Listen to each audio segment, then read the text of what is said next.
Excellences, Mesdames et Messieurs les ambassadeurs, chefs de mission diplomatique, chers partenaires, distingués invités.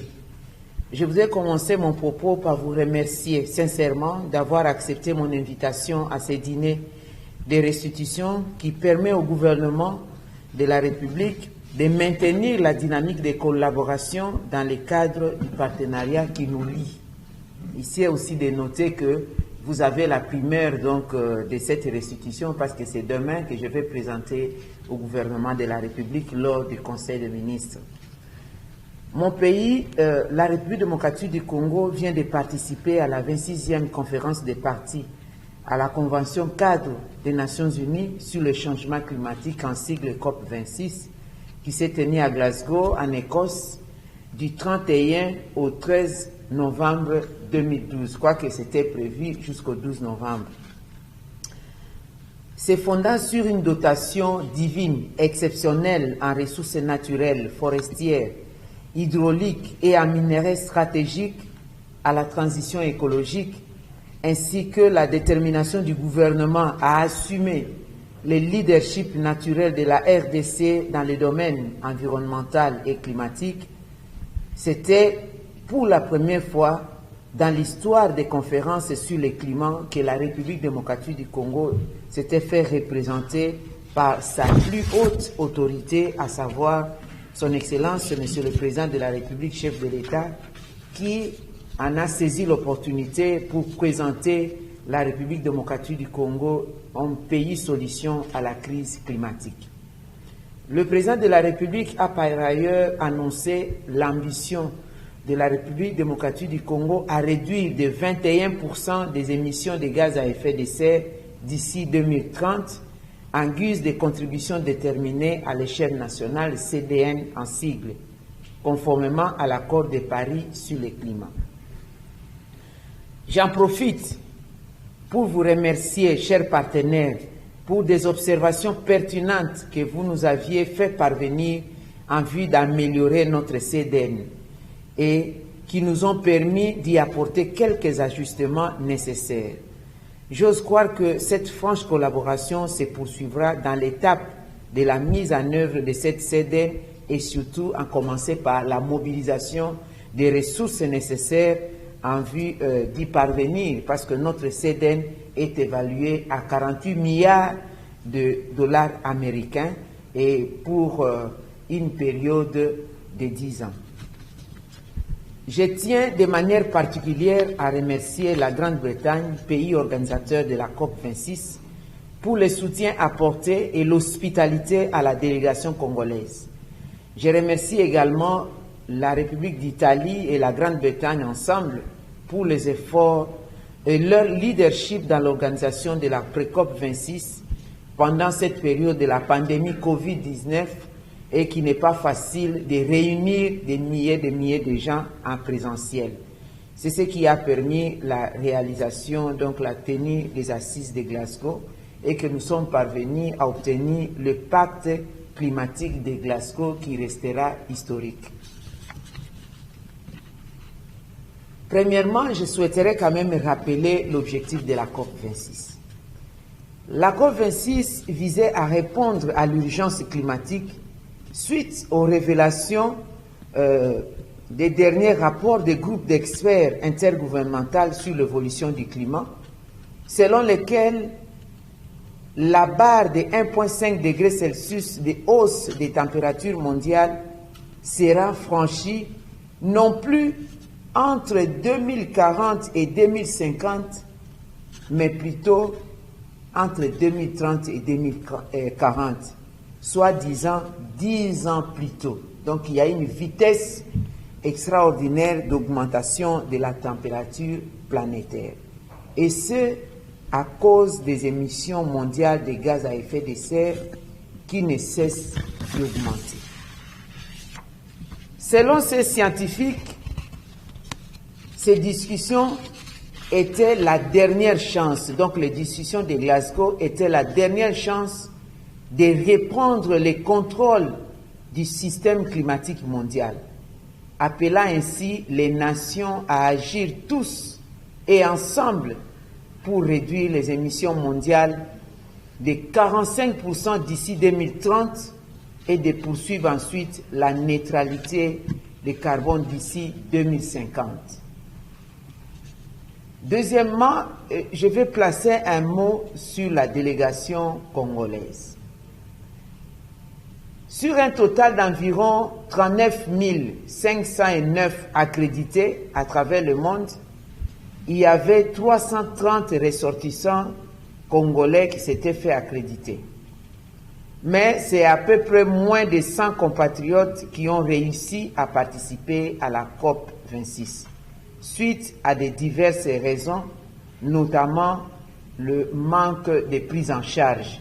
Et il y a eu aussi des problèmes d'octroi de visas ou alors les délais qui n'ont pas été certainement pris en compte.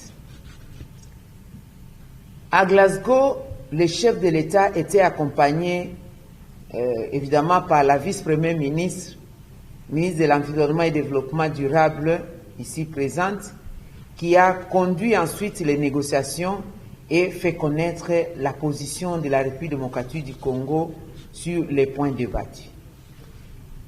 Il est important aussi de souligner une présence importante des officiels congolais ainsi que les organisations de la société civile, signe de l'importance, je me répète, que le pays a accordé à ces assises. Nous devons les citer, souligner à titre d'exemple la présence des sénateurs, membres de la commission environnement, la présence du ministre des Finances, ministre de la Communication et Médias, les délégués de la présidence, les délégués de la primature et plusieurs délégués des ministères sectoriels et établissements publics intéressés par la thématique du climat, des organes nationaux de presse, des délégués de la société civile et des délégués des confessions religieuses.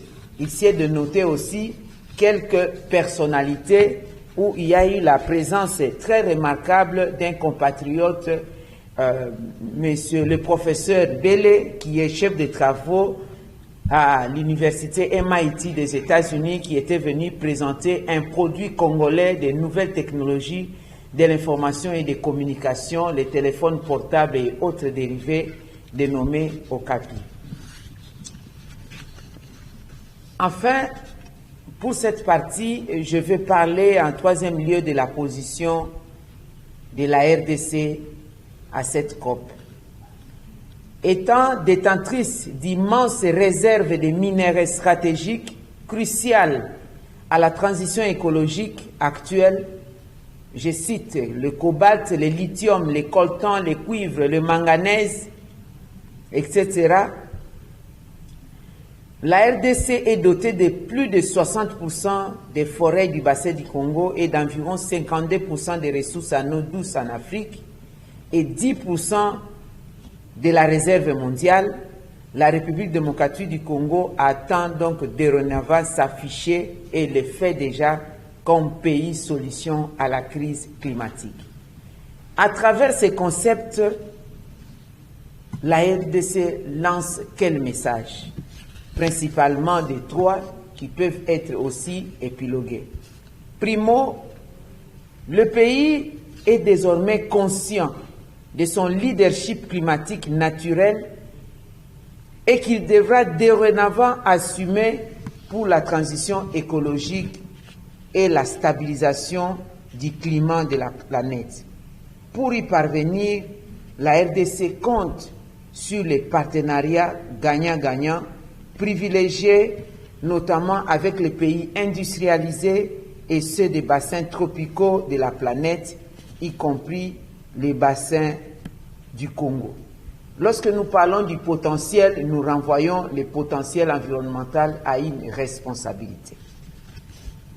Segundo, la RDC s'est décidée d'améliorer étape par étape la gouvernance de son patrimoine naturel, susmentionné, c'est-à-dire le patrimoine environnemental et des ressources naturelles.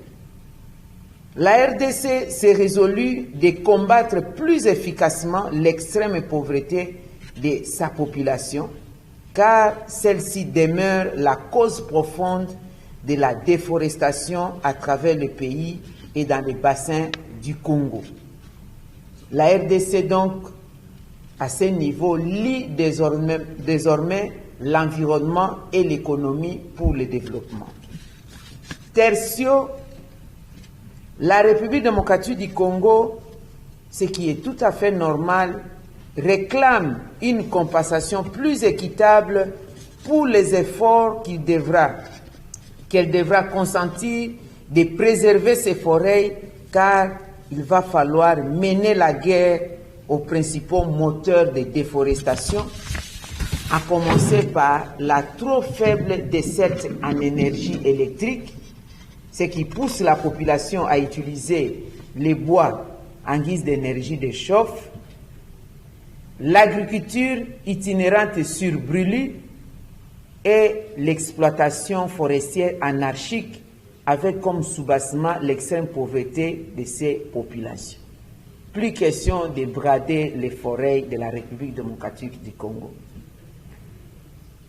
Nous avons conduit à la COP26 l'ensemble des négociations après le chef de l'État, faisant ainsi connaître cette position du gouvernement de la République à la nation. Des instructions au départ avaient été données aux négociateurs congolais pour qu'ils travaillent avec leurs pairs des autres pays dans la recherche de solutions qui permettront d'améliorer l'action climatique mondiale. Au regard de la nébuleuse des promesses déjà faites, la RDC a réclamé plus d'actions climatiques et moins de promesses, spécialement au cours de cette décennie cruciale au climat mondial. L'essentiel des positions de la République démocratique du Congo, défendues, présentées, si vous voulez, à la COP26, se présente comme suit. 1. La finance climatique. La RDC a réclamé une juste et équitable compensation pour les services écosystémiques rendus par ces forêts, ces tourbières, ainsi que ces autres puits de carbone. Car vous n'êtes pas sans savoir que les forêts du Congo ne font pas seulement les services de séquestration des pollutions, mais aussi les écosystèmes hydriques ainsi que la conservation de la biodiversité.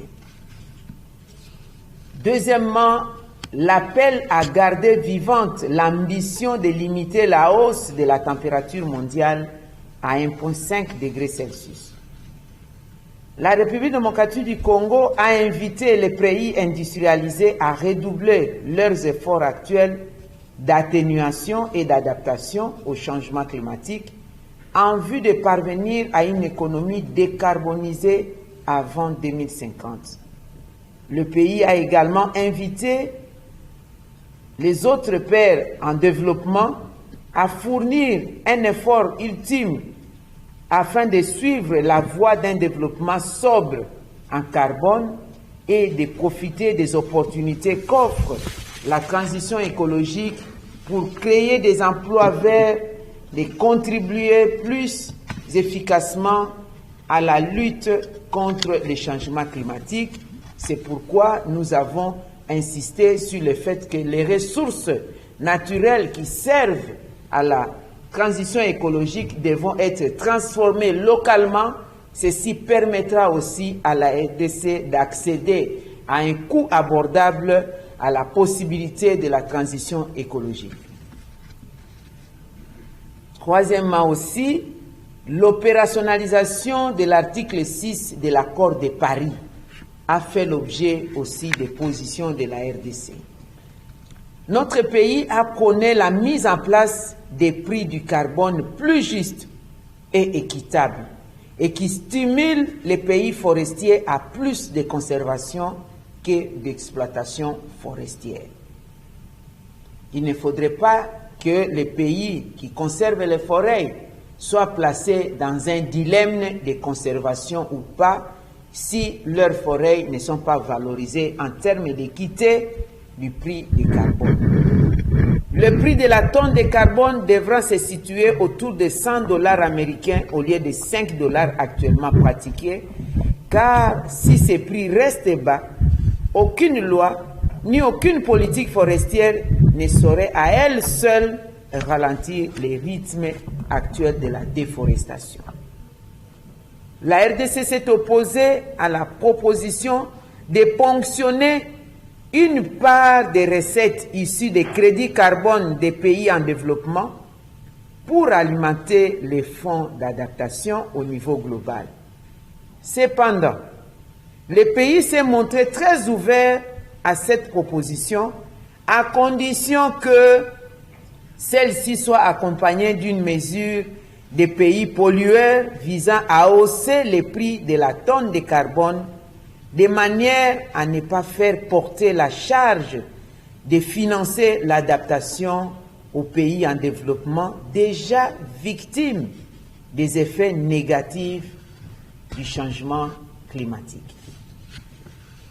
Concernant les pertes et dommages, la République démocratique du Congo a invité les pays pollueurs à faire preuve de plus d'engagement dans ces domaines. Ce sont en particulier les 20 pays les plus puissants de la planète qui, à eux seuls, sont non seulement responsables de 80% du PIB mondial, c'est ça leur capacité financière, je sais qu'il y a aussi des nouveaux riches, mais aussi responsables de plus de 80% des émissions mondiales de dioxyde de carbone, donc de CO2.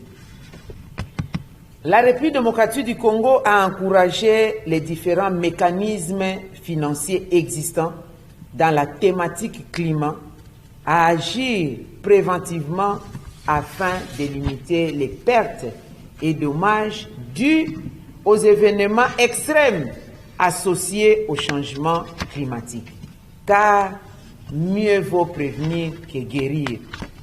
Cela veut tout simplement dire que tous les fonds qui vont être placés pour lutter contre le réchauffement climatique ne valent à rien, n'équivalent à rien par rapport aux fonds qui pouvaient être mis à la disposition du monde si jamais il y avait une catastrophe. C'est pourquoi nous avons dit mieux vaut prévenir que guérir. Et lesquels fonds ne devaient pas être considérés comme étant des fonds pour l'aide au développement, mais plutôt ce sont des fonds à placer pour lutter contre les réchauffements climatiques. S'agissant de l'adaptation au changement climatique, la RDC a invité les pays développés à redoubler d'efforts en vue d'honorer leur engagement de 100 milliards de dollars pour l'action climatique dans l'accord de Paris. Notre pays a ainsi joint sa voix à celle des autres pays en développement et des organisations régionales telles que l'Union africaine, la COMIFAC, etc., à ce sujet. Notre pays s'est opposé à toute révision de l'accord de Paris et à tout nouvel accord sur le climat tant que les engagements de l'accord de Paris n'auront pas été réalisés. Parce que l'accord de Paris avait suscité beaucoup d'espoir et ça constitue aujourd'hui une base d'avancée en termes de lutte contre le réchauffement climatique. Parmi les points les plus importants, c'est des retombées de la COP 26 pour la RDC et aussi pour l'Afrique et certainement pour le monde, parce que c'est la grande question. Tous les espoirs qu'avait suscité la COP 26, au retour, la restitution doit présenter les retombées. Outre les activités organisées dans les pavillons de la République démocratique du Congo pour marquer la campagne RDC Pays Solutions, le pays a pris part à plusieurs activités bilatérales et multilatérales, soit en tant qu'organisateur ou en tant qu'invité. Sur la liste des activités de son Excellence le Président de la République, ici est de souligner une grande diplomatie, sa participation à l'événement des dirigeants mondiaux sur les forêts et l'utilisation des terres, sa participation à l'événement des dirigeants mondiaux pour l'accélération de l'adaptation en Afrique, sa participation à l'événement sur l'initiative américaine infrastructure contre les changements climatiques, sa participation à l'événement sur la présentation de la structuration du Fonds bleu pour les forêts du bassin du Congo, la signature avec le Premier ministre britannique de la déclaration politique relative au second partenariat RDC-CAFI pour un montant de 500 millions de dollars américains pour les 5 prochaines années. En termes de retombées financières ou d'engagements solides, la République démocratique du Congo peut faire valoir ce qui suit. Premièrement, la participation de la RDC au pacte climatique de Glasgow et son adhésion au programme de travail de Glasgow sur l'action climatique. 2. L'appui financier des États-Unis équivalent à 1,5 milliard de dollars américains pour la protection des forêts et des tourbières dans le bassin du Congo, ainsi que 12 milliards de dollars en faveur de la lutte contre le changement climatique dans le monde. 3. La promesse des États-Unis d'inciter leurs investisseurs privés à accompagner la vision de la RDC Pays Solutions. 4. La mise sur pied d'un groupe de travail RDC États-Unis où 10 experts, dont 5 pour chaque pays, pour la RDC et les États-Unis, sur les questions de coopération entre les deux pays autour du changement climatique. 5. La signature de la déclaration politique relative au second partenariat RDC-CAFI par le président de la République démocratique du Congo, chef de l'État, et le Premier ministre britannique pour un montant de 500 millions de dollars pour les 5 prochaines années, je l'avais déjà dit, sur les activités du chef de l'État. 6.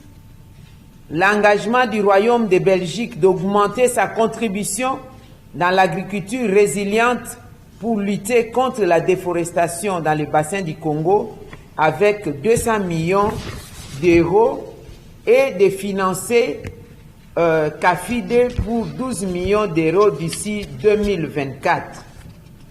Enfin, pour la Belgique, une coopération bilatérale RDC-Belgique autour du changement climatique devra être mise en place d'ici 2023.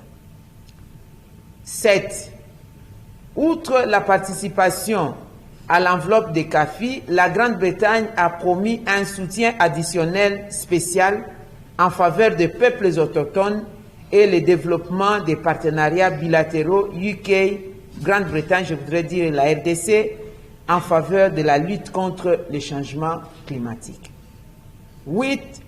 L'organisation des travaux préparatoires de la COP27 en République démocratique du Congo, qui avait présenté la disponibilité d'abriter ces assises et travaux en partenariat avec l'Égypte, pays organisateur de la COP27. Et à ce sujet, la République démocratique du Congo, à travers son président de la République, avait eu une bilatérale, un tête-à-tête avec le président égyptien, et les choses sont en cours pour la préparation de ces travaux. Excellentes Mesdames et Messieurs, distingués invités, l'organisation de la pré-COP 27 sera pour notre pays une opportunité de consolider sa position de RDC Pays Solutions au changement climatique et d'attirer plus d'attention sur les forêts du bassin du Congo en général et ceux de la République démocratique du Congo en particulier. Parmi les partenaires privilégiés sur lesquels nous comptons pour nous accompagner à relever ces défis des travaux préparatoires de la COP 27, nous pensons qu'autour de moi, je peux me prévaloir de votre présence. Au nom de la République démocratique du Congo, au nom du partenariat qui nous lie, je vous remercie.